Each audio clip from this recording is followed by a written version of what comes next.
Vamos falar de futebol mais um pouquinho? Ai, meu Deus do céu, tá difícil falar de futebol ultimamente. Oi, Regi. Chico, tudo bom, bem? querido? Bem-vindo mais uma vez, viu? Obrigado a você pelo convite. Aliás, antes de mais nada, eu quero agradecer não só a você, mas a todo o departamento de esportes da TV Gazeta, que participou ativamente do Revista da Cidade durante esse período de Copa do Mundo. Todo mundo muito solícito em trazer as informações aqui pra gente. A Fátima, que é a coordenadora, também muito bacana, a Fátima Rogeri, né, que é a gerente de esportes.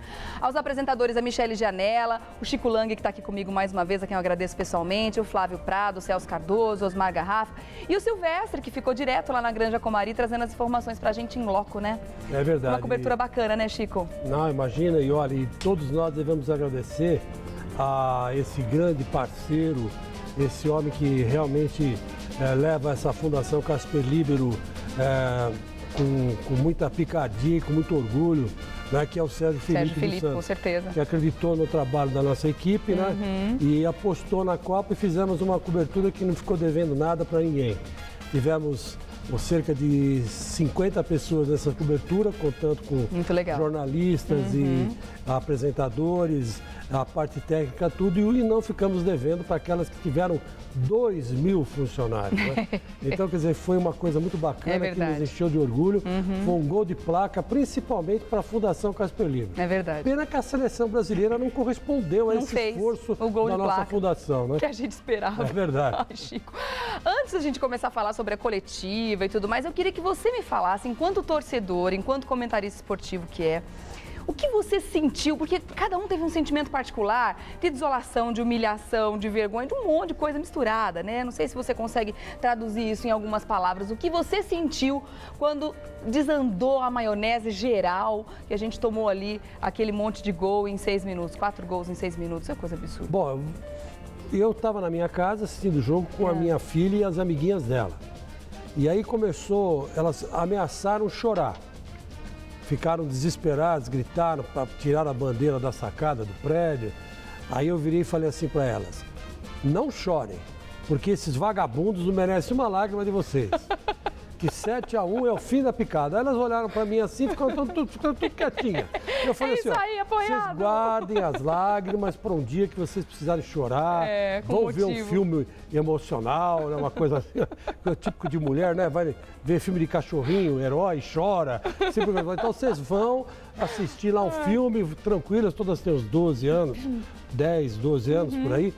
E aí elas não choraram. Mas isso mexe muito com as crianças. Mexe muito com as crianças. Você falou assim, o Davi Luiz é o nosso herói. Eu falei, não, por ele podem chorar à vontade, porque esse valeu a pena. Eu fiquei com dó dele também, não cheguei a chorar, mas eu também fiquei com dó do Davi Luiz, mas não chore. Bom, e fiquei assim, sem emoção nenhuma.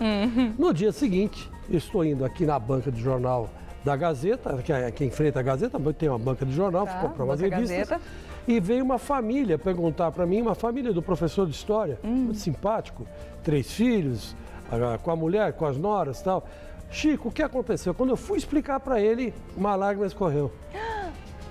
Aí a ficha caiu. Você ficou com aquilo guardado? Ficou com aquilo guardado por causa das menininhas, eu não queria que elas chorassem, entendeu?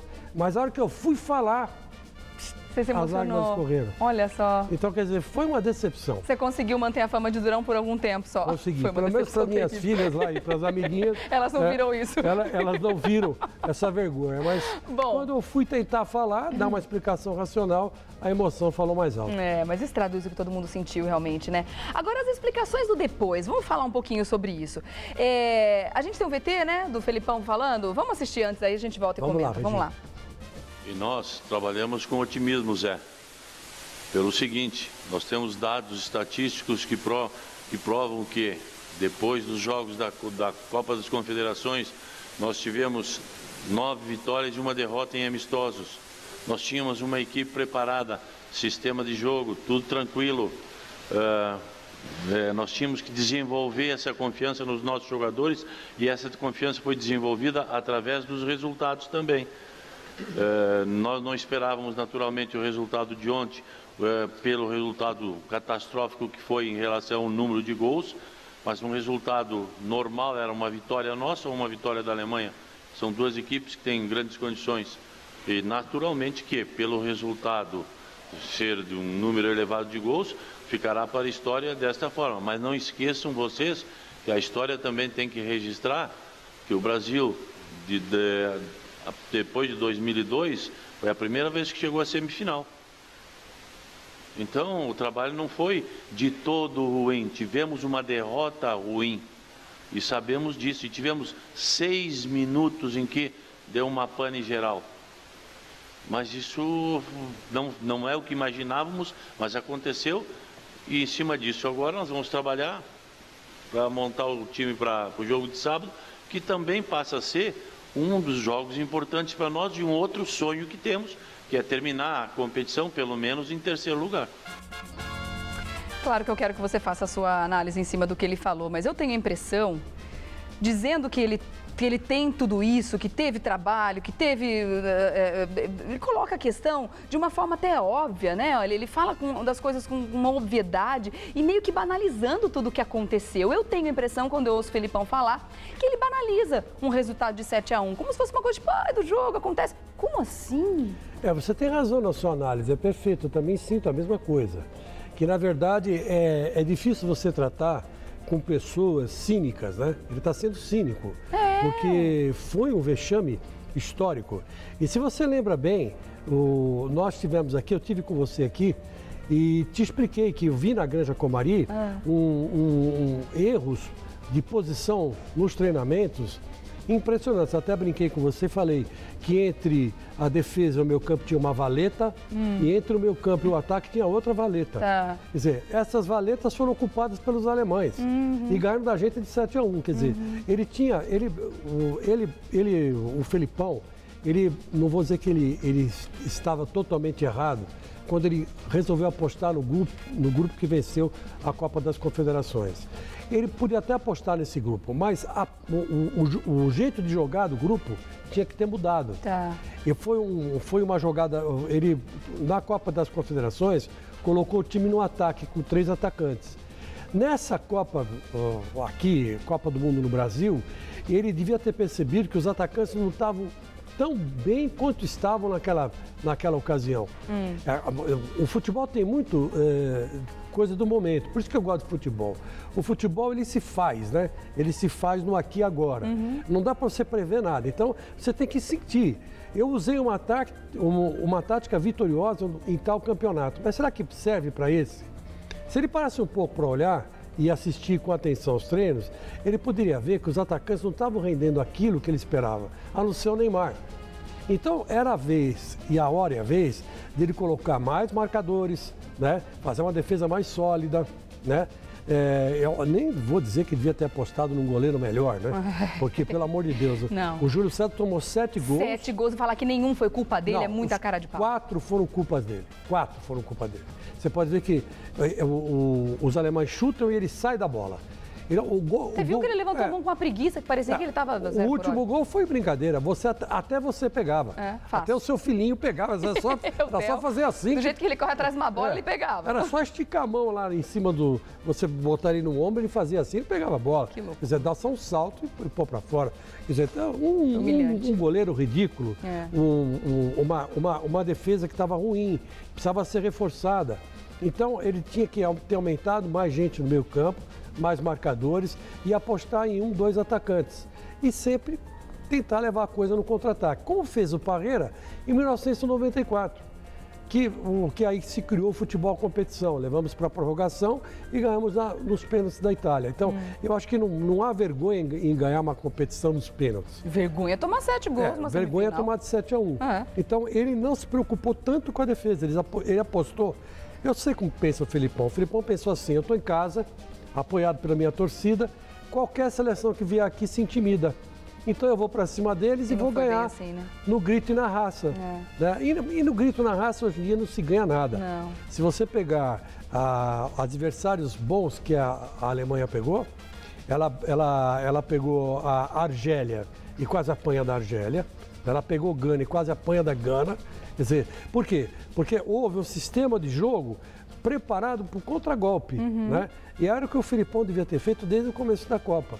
né? E ele que é tão bom nisso, de jogar na defesa e sair no contra-golpe, dessa vez ele quis sair no ataque, coisa que ele não sabe fazer, não soube entender. Porque cada grupo tem uma época, né?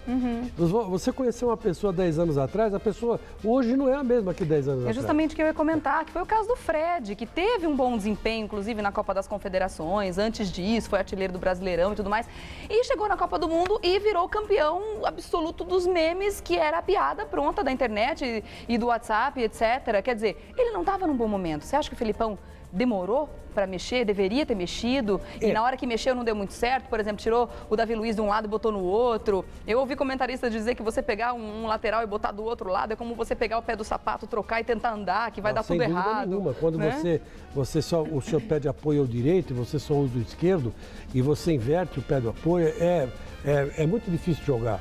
Mas o Davi Luiz podia ter sido aproveitado no meio-campo. Você tinha o Henrique, você tinha o Dante, dá para montar uma defesa com 3 zagueiros, reforçar bem o meio-campo.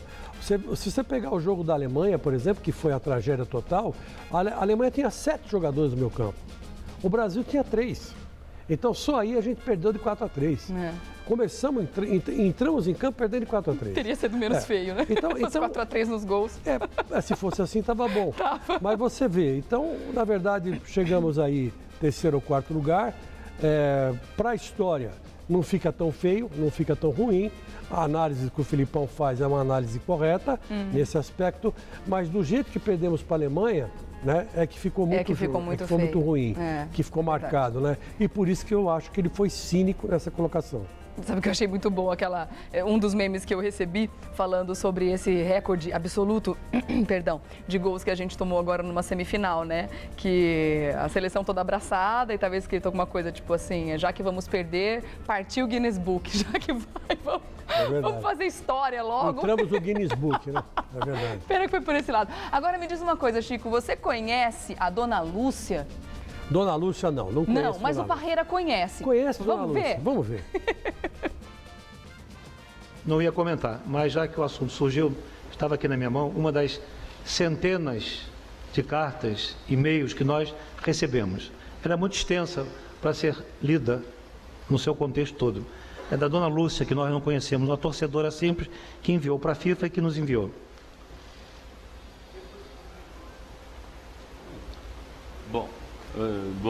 Professor Felipão, acabo de ver a coletiva dada pelo senhor. Mais uma vez vi, diante da Câmara, um homem íntegro e corajoso falando à nação. Fiquei muito triste ao constatar que o ser humano, muitas vezes, é de uma crueldade sem limites. Tive esse sentimento ao ver um jornalista lhe perguntar sobre uma possível dívida do senhor com a nação brasileira e o senhor mesmo, sofrendo mais do que qualquer um ali, com toda a humildade que lhe é peculiar, deu-lhe uma resposta verdadeira e coerente. Parabéns. Mais uma vez provou que é um grande homem, um ser humano ímpar.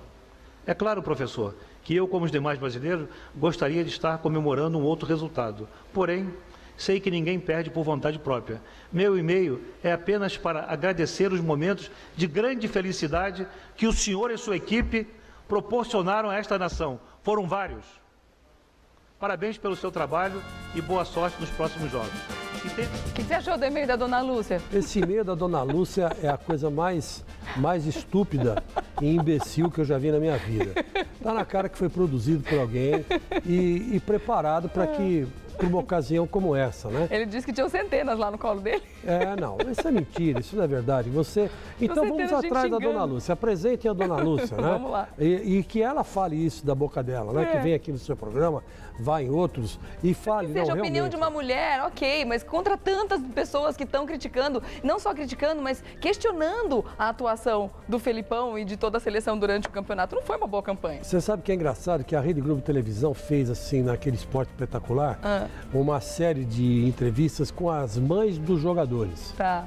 E as mães dos jogadores faziam uma carta pedindo para os filhos o que elas queriam na Copa. Nenhuma delas chorou. Os jogadores todos choraram. É verdade.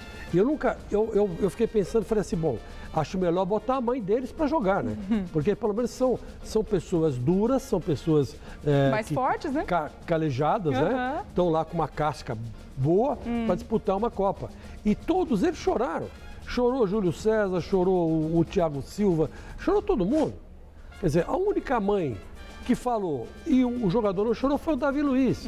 Pô, obrigado, mãe. Então, aí a senhora vai na final, vai com todo mundo. Você quer entrevistar a mãe dele super simpática, que mora aqui em Santo André, o Davi Luiz. Aliás, que carisma que ele tem, né, o Davi Que é Luiz. corintiano desde criancinha, né? Desde passagem. Está lá fazendo uma carreira brilhante no futebol inglês, mas ele é corintiano. Foi revelado pela escolinha do Marcelinho Carioca. Ah, que bacana. Agora, o Parreira, infelizmente, está aí no vídeo, fez um papel ridículo. Antes tivesse ficado quieto. Que chance de ter falado alguma coisa que acrescentasse, né, para esse momento. Essa declaração da comissão técnica foi simplesmente lamentável, né? Antes não tivesse tido essa entrevista, que tem certas coisas que o silêncio responde melhor, né?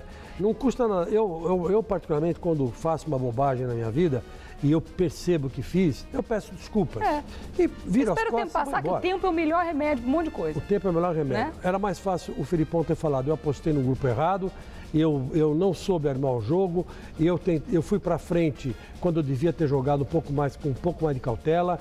Veja bem, não é ser covarde jogar na cautela, é você ser esperto. Estratégico. É você ser estratégico, porque às vezes o adversário é mais forte que você e você não pode enfrentá-lo frente a frente, você tem que dar uns contorninhos, tem que pegá-lo de surpresa e tudo mais. Isso no esporte é uma coisa ali que disserta.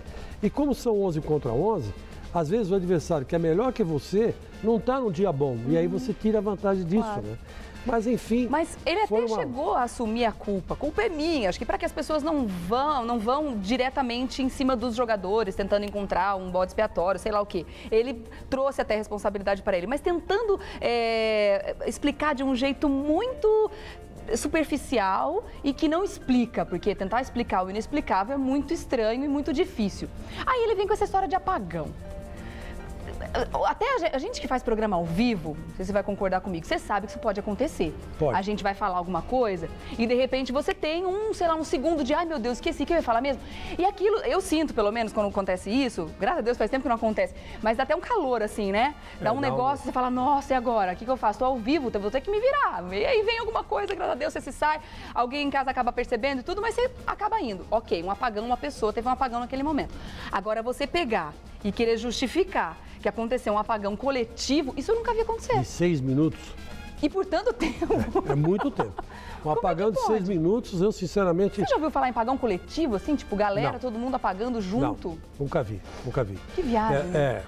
Foi uma viagem. Eu acho assim, eu tinha uma psicóloga muito interessante, que uma vez eu estava no comecinho aqui na televisão, e disse para ela que de vez em quando me dava esse tipo de apagão que você falou que dá nos apresentadores de televisão. Mas acontece. E que a gente senta aquele calafrio e fala, pô, que putz, vida, me perdi. O que eu estava falando?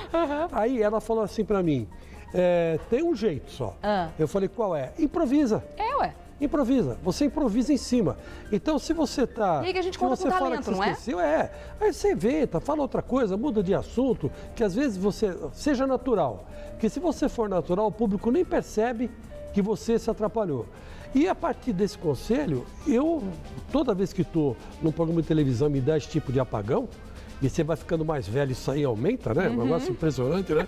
Então, quer dizer que eu me lembro dessa psicóloga, a Cristina Pericinoto. Tá. E eu sempre utilizo essa técnica, eu improviso. E para eles nem a psicóloga teve jeito, que a psicóloga foi antes do apagão, né? Exatamente. Então, onde que está a capacidade de improvisação?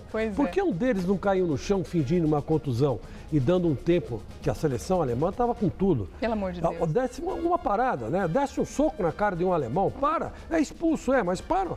Então o Parreira na hora tenta trocar alguém para não ou esfriar. Ou o Parreira simular um infarte, já que ele simulou tanto aí, né? Então ele que simulasse o infarte, ai, pum, caísse lá. Bom, você falou dos chorões, né, que todo mundo chorou e tudo mais. Teve mais um chororô ontem durante a coletiva, né, que a gente viu o Neymar falando sobre a lesão e tudo mais. Vamos rever um trecho dessa coletiva de ontem. Vamos lá. E foi um lance que eu não tinha como me proteger e acabei machucando. E vou falar do lance que... E por muito pouco, né? Acho que Deus me abençoou naquele lance também por ter machucado. Se fosse 2 centímetros para dentro, eu hoje...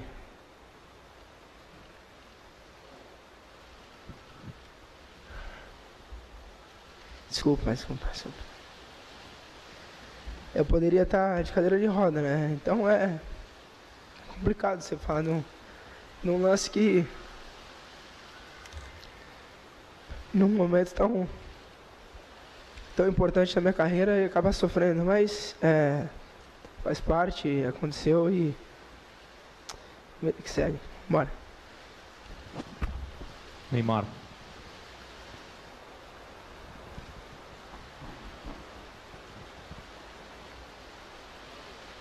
Vamos embora, pode ir. Desculpa.